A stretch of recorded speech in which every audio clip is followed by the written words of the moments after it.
Now listen to verse 4. And he said unto me, Behold, I'll make thee fruitful, and multiply thee, and I'll make of thee a multitude of people, and I will give this land to thy seed after thee for an everlasting possession. Now keep those two things in mind.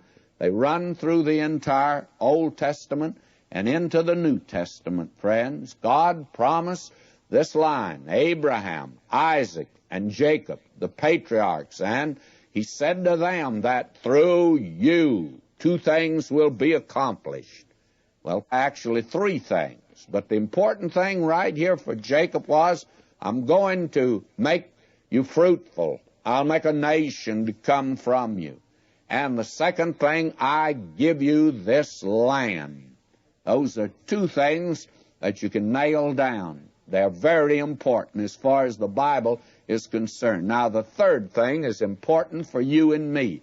I'll make you a blessing to all nations, to all people. And the reason that right now you and I are sitting down with our Bible and considering the Word of God is because God's made good His promise that He made way back yonder. And God, by the way, has made 2/3 of that promise good. 1/3 He hadn't, really. They don't have that land today. Oh, they've got a little border there, but I tell you, it's a bone of contention. But when they get it from the hand of God, they'll live there in peace, every man under his vine and fig tree. They'll own their property then, pay no taxes. Believe me, friends, if that took place, it'd be the millennium, wouldn't it? Well, that's what it'll be when they get it.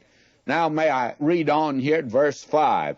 And now thy 2 sons, Ephraim and Manasseh, which were born unto thee in the land of Egypt before I came unto thee into Egypt, they're mine. Well, they are, as his grandsons. As Reuben and Simeon, they shall be mine.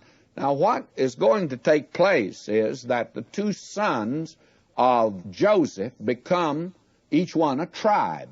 Now, I know immediately someone is going to say, well, there were 13 tribes of the nation Israel. No, my friend, there were not 13 tribes, only 12.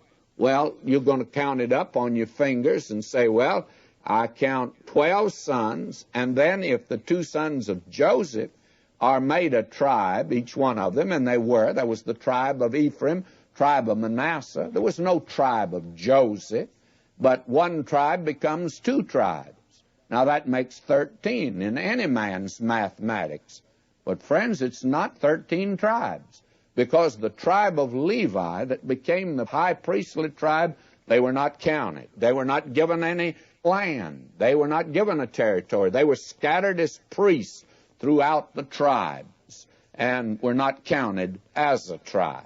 So that actually there are 12 tribes. Now you may say, well, that seems to me to be a rather devious way. Well, I didn't do it. The Word of God does it that way. And that's the way God wanted it. And that's the way God made it. Now will you notice, verse 5, And now my 2 sons, Ephraim and Manasseh, which were born unto thee in the land of Egypt. And they're pretty good-sized boys. They have to be 17 years old. And thy issue, which thou begettest after them, shall be thine, and shall be called after the name of their brethren and their inheritance.